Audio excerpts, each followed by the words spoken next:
Ladies and gentlemen, I'm Kathleen Taylor with the Nevada Women's Business Center, and I am so pleased to have in collaboration today our very own resource partner, SCORE.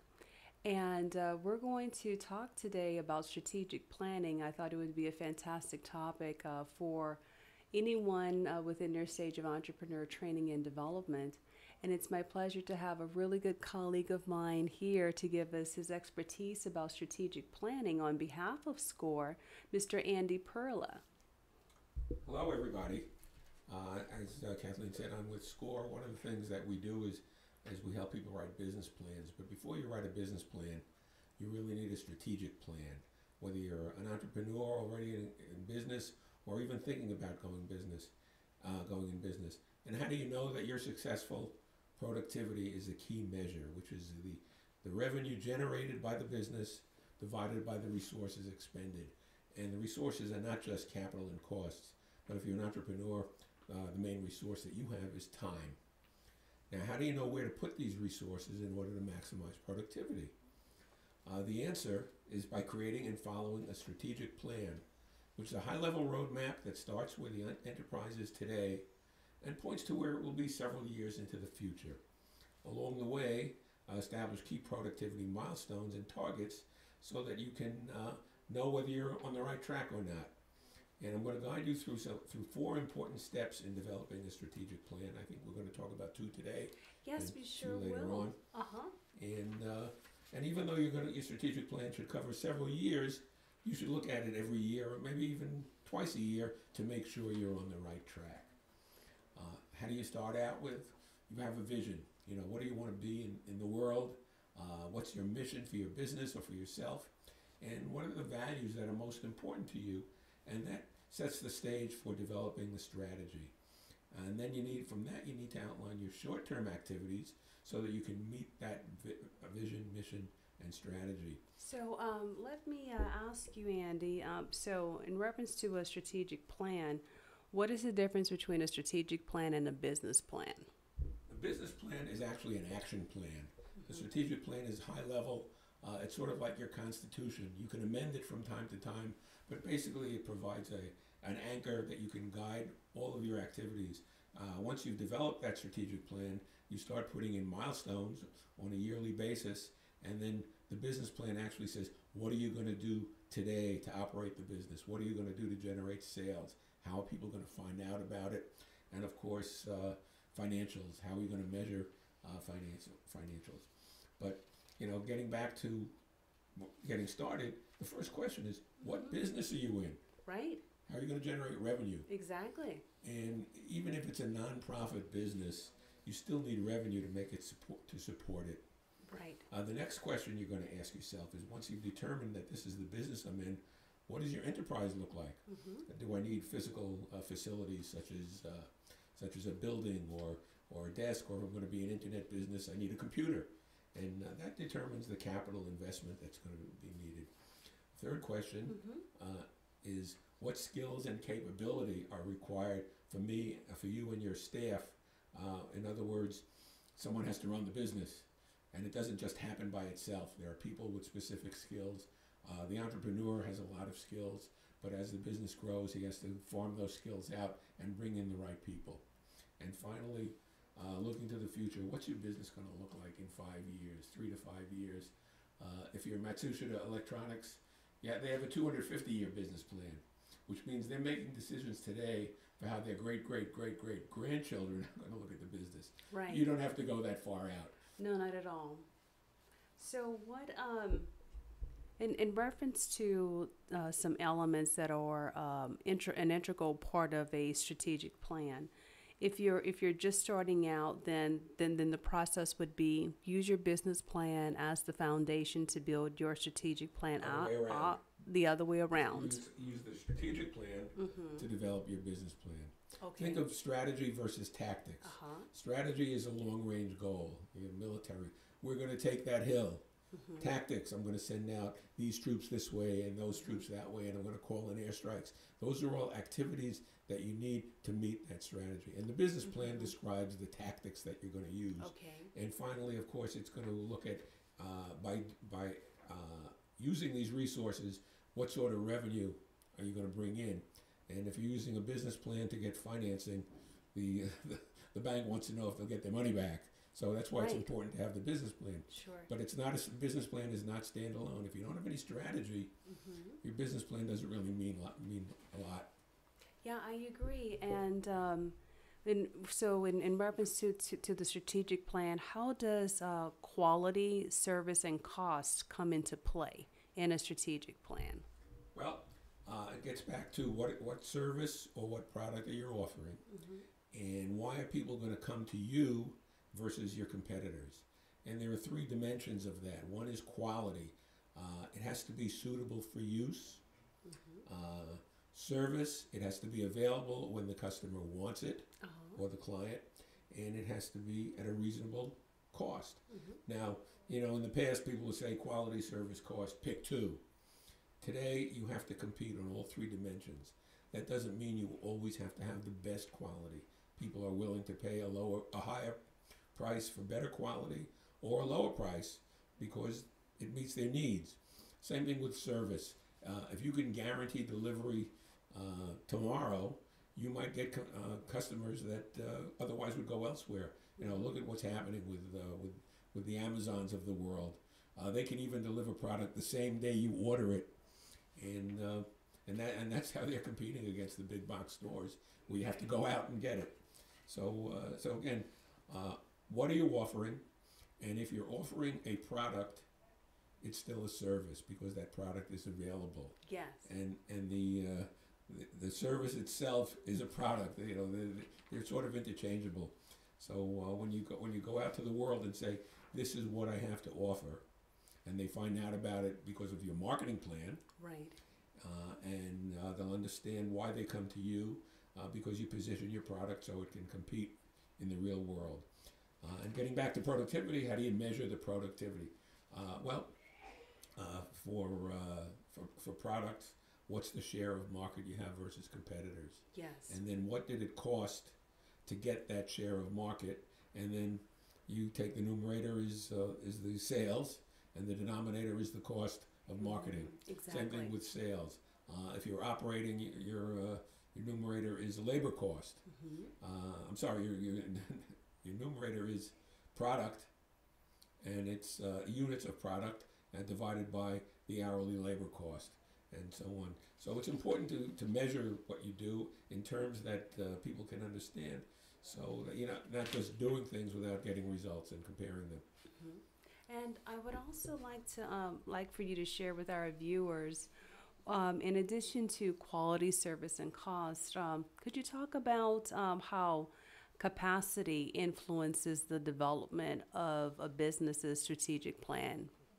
Capacity. Well, the capacity is, what do you need to provide a quantity of product or to provide service? Let's talk about consulting. The capacity is basically you and your time. Right. And you're going to sell your consulting service on an hourly basis. There are basically 2,000 working hours a year, but you're not going to work 24 hours a day. So if you find that you have more demand than that 2,000 hours, you're going to have additional capacity, bring in additional consultants into your business. Right. If it's manufacturing, obviously, you need a production line and so on. I did a lot of work for oil refineries, and their capacity was based on how many barrels per day of crude oil they could process into gasoline and sell to products. Automobile industry, how many cars can they make per year? And in order to do that, if they're making one car a minute off the production line, they know how many production lines they need to build in order to have their sales volume that they want. Right. And it's sort of a chicken or an egg. You don't know how much money to spend until you know what your demand is going to be. On the other hand, if you go out and create the demand and don't have the capacity, you're wasting your marketing effort. So how do you balance that? And there are ways that one of the things that SCORE can help you is with market research. So you can determine what your potential markets are and what the potential demand is. Either it's local or global. And there's a lot of data out there in the world that can help you set that capacity goal, and then determine whether you're going to waste money or not when you build that capacity. And this is excellent advice, Andy. And all of these are different layers or aspects of a strategic plan. And what is your advice about operations, the operations aspect, when it comes to a person building their strategic plan?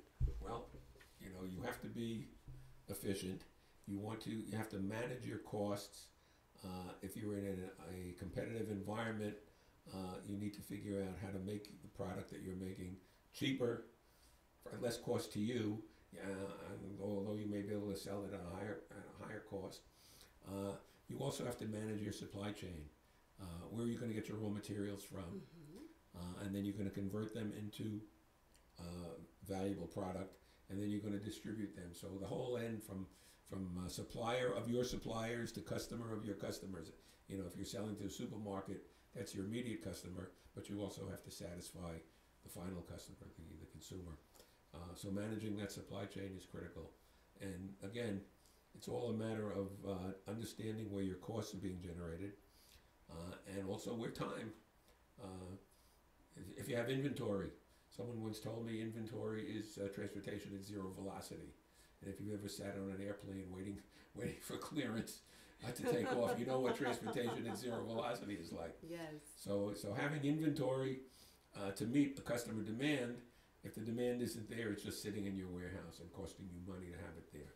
So all these things have to be managed. And in addition to that, how about availability? How does availability come into play when a person is working on their strategic plan? That may be something that someone may forget or may get lost in the shuffle of availability of product service. Well, again, it gets back to, as I said, inventory is one way to make sure that your product is available when it's needed. However, as I said, inventory by itself, if it's not moving, is not making any money for you. It just costs to be there. So, market forecasting, which is one of the most difficult things in any business, is knowing how much product to make in advance so that when a customer calls, it's there and you can send it out. Versus if you're really flexible, you don't have to make any product in advance. You get an order, you put it together and send it out, which means the only inventory you have to have is the raw material. Or even better, the supplier is there waiting to send you the material for you to, and all you do is put it together. So keeping that inventory down to keep availability up, it's a delicate balance, and it depends on your ability to forecast the market. Excellent. And speaking of trends or processes, could you explain to the audience what a value chain is and how that comes into play when a person develops their strategic plan? Sure. Let's go back to my example of the supplier of your suppliers. It could be, well, let's take the automobile industry. The supplier to the automobile industry is steel, but the raw material is iron ore. When you take that iron ore out of the ground and convert it into steel, you've added value. Yes. When the steel is actually shipped to the automobile manufacturer and then converted into sheet metal that they stamp, each time it moves along this chain, it's worth more money, right, higher value. And then finally the ultimate value is when that car comes off the line. And it's still not at its final value because it's not available to a customer. So notice when you buy a car, they charge distribution charge. You're paying that extra value to have that car available for you at the dealership rather than having to go to the factory. So all along, from converting from raw materials to finished product and transporting it is a value chain. It's putting value on each element of the supply chain or the manufacturing chain. In terms of services, it's the same thing. If you're sitting in your office waiting for a phone call, that's value. That's your value. Your knowledge is your value. But when you're out with a client, that value is increased because it's applied to the client's needs. This is excellent, Andy. And how does all of this tie into productivity? Because I know that for this segment, and we're going to have Andy back to talk about part two of, strategic planning. So for this segment, we're talking about the elements of a strategic plan as it relates to productivity. So kind of bringing all that together, how does does that improve productivity in reference to employee performance, or improve productivity in reference to business operations and processes? Well, all along, it helps you understand. Productivity is a measure that puts a number on the results that you get for the input that you put in. So, in most cases, productivity is labor hour. The input is labor hours, or cost of raw materials, or cost of marketing. So that goes in the denominator. The numerator is what's the result I'm going to get. For every hour of labor, how many units of product am I going to get? And then how much revenue am I going to get per unit? So again, using the value chain, every time the value goes up, you can measure that in terms of productivity. Okay. That's a really succinct way of putting it, and I always learn so much when I sit down and have a conversation with you. So, in reference to community resources, SCORE is a fantastic organization to help people start a business or give advice to those that have an existing business. Could you share with the audience about SCORE's resources and services? Well, SCORE is a national organization. Locally, we have about 50 mentors, and all of the work that we do for individual clients is absolutely free. We're all volunteers, and we will sit down with a client. Someone wants to start a business, I'll ask them these questions. How are you going to make money? And then we'll think through what are the things that you have to do to make money in a lot more detail than we talked about today. And we want to partner with our clients as long as they want to partner with us. Sure.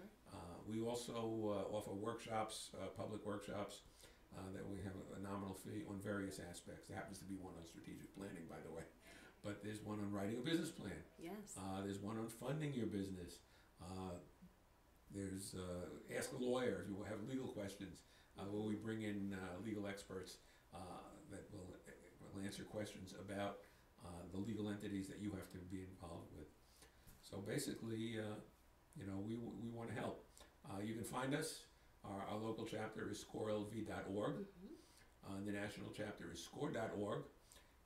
And if you put in a couple of keywords, we'll pair you up with a mentor, either in person or by email or Skype or whatever works for the client. Sure. And we're always there. And as I said, we don't charge for that. We like to give back. Originally, SCORE was Service Corps of Retired Executives, although we have people who are full-time employees now. And we like it, we enjoy it, and we hope we can help. And so that's on the client end of things. If someone needs help from an educational or skill development perspective, what if someone wants to be of service as a mentor? Could you, like you yourself, you're a SCORE mentor, what does that involve? That involves committing some time. There is some online training available. If you want to become a mentor, you can go to the same website and say, I want to become a mentor, and it'll walk you through the application process. I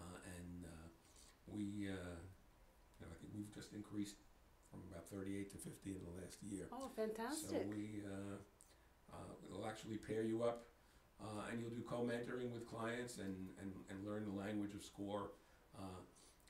But basically, most of our mentors are retired. They've had businesses on their own, or they've been pretty high up in the executive world. So we have a pretty good understanding of all the things that you need to do to start a business and run a business. And if someone like me can't help you, I know someone in the organization that has the expertise that can help you. So,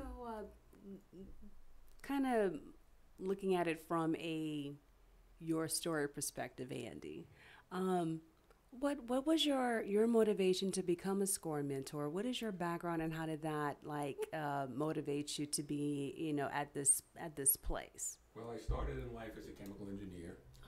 I like to tell the world I use my chemical engineering knowledge not to do engineering, but to work in industries that needed some understanding of processing and technology. And I like to say the world is a better place for the three major companies that I work for.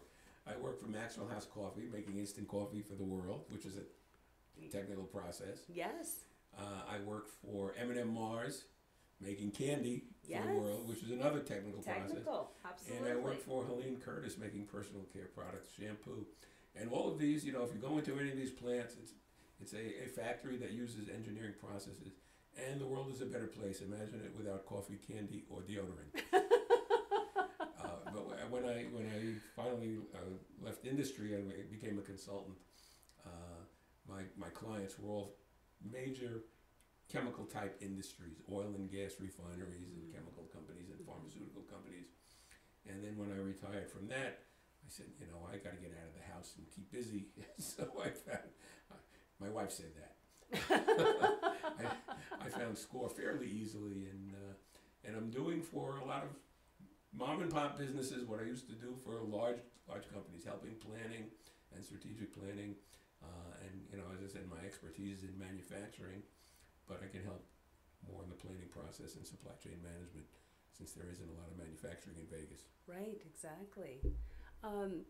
What I really admire is that here you have a few agencies and options, and when it comes to training and entrepreneur development, we have SCORE, we have the Small Business Development Centers, we have the Nevada Women's Business Center, we have the SBA, the Small Business Administration, and we're all here to help the client's success rate, I would say, in opening a business and staying in business. So that's why we're really pleased to be in collaboration with SCORE as an additional option for people in their entrepreneur training and development. So do you mind if you could give us like a preview or a sneak peek of what's to come for part 2 of our strategic planning webinar? Well, if I can look at my notes, I pretty much covered, you know, why plan, and how do you make money, and a little bit of what the facility that you need. So I'm going to concentrate on the skills that you need, and finally on developing. Believe it or not, you can put your whole strategic plan, all 5 years, or if you're the Tushita, 250 years, you can put it on one page. And the roadmap looks something like that. Oh, fantastic. Fantastic. I don't know if you can see it online. But, and basically, you know, looking at the elements, you know, what business are you in, and this is a timeline, and all the things that you need to do along that timeline. And then you put in your productivity measures so that you know you're doing it. And then this one is, what does the business look like? You know, you're starting out with a desk and a phone, and here you might have one factory, and here you might have 5 factories, and again, all the things, and the same thing with skills. So item 4 is putting this all together. What is your business going to look like in 5 years? And we'll go into detail the next time. Okay, excellent. So if anyone would like to have more information about SCORE, whether you want counseling or services or advice, mentorship, if you're looking for a way of giving back or being of service and becoming a SCORE mentor, Andy, could you provide the audience with SCORE's contact information? Well, the best one is scorelv.org, and our local phone number, if you want to make an appointment, is 702-388-6104. And if you tell the office assistant exactly the kind of business you're thinking about, we'll try to pair you up with someone with a similar background. If you're not exactly sure, just want general information, most of the mentors can provide that anyway. And also, again, if you can't find it locally, score.org, there'll be a place to say find a mentor. Put in your zip code, and it'll push you to the closest mentor. Or you can put in a keyword, and it'll search the national database and find one of 12,000 people. Wow, that's incredible. So, you know, if someone comes to me and we don't have the background or the resources necessary, that's the first thing I would do is I go to score.org and find someone. And, I've counseled people in Chicago and the East Coast by phone or by Skype. So it doesn't really matter these days where you are, you can get kind of help. One other resource, which Kathy didn't mention, Sure. Nevada State Department of Business and Industry. Absolutely. If Absolutely. you go to their website, they actually have put together an excellent resource locator. Yes, they have. And in addition to the 3 or 4 that Kathy mentioned, there are at least 25 organizations in the Las Vegas area Yes. with the capability to help. We're probably the biggest in terms of numbers of Right. resources, but we share. If we can't help you with SCORE, or if someone can't be helped at the other, then we'll send you to the right place. Yes. And I think it's now that the marketplace is a little better than it was a few years ago. We're seeing a lot more successful businesses and startups. Yes, and that's really exciting for the economic growth and development, not only nationwide, but also for the state of Nevada as well. So, Andy, it's been a pleasure in getting these pearls of wisdom from you in reference to strategic planning. I'm looking forward to part 2 that we're going to schedule really soon. So thank you so much for tuning in to this live stream webinar on behalf of the Nevada Women's Business Center, and thank you so much for the SCORE partnership and collaboration. I'm Kathleen Taylor. If you have any questions, please give us a call at area code 702-734-3555 or check us out online at www.nevadawbc.com. Thanks again. Take care. Bye. That was awesome, Great. Andy. Like I said, I would probably do